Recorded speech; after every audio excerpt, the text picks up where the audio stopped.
Oke, halo, assalamualaikum warahmatullahi wabarakatuh. Selamat datang dan selamat belajar kembali di channel Raden Desain ini. Belajar desain dengan cepat, mudah, dan menyenangkan. Oke. Ini adalah video pembuatan vektor kartun versi cepat. Teman-teman bisa ikut praktik bersama saya dengan mendownload bahan dan palette warnanya yang saya sertakan di deskripsi di bawah video ini. Jika video ini terlalu cepat, kalian bisa mengatur kecepatannya dengan mengklik tanda gear di pojok kanan video ini jika kalian menggunakan PC atau laptop.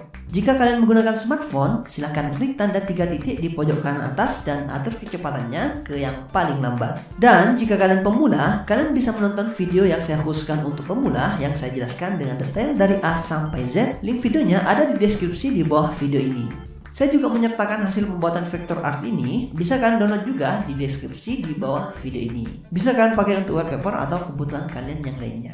Oke, selamat belajar. Semua bisa karena terbiasa, jadi jangan pernah berhenti untuk berkarya.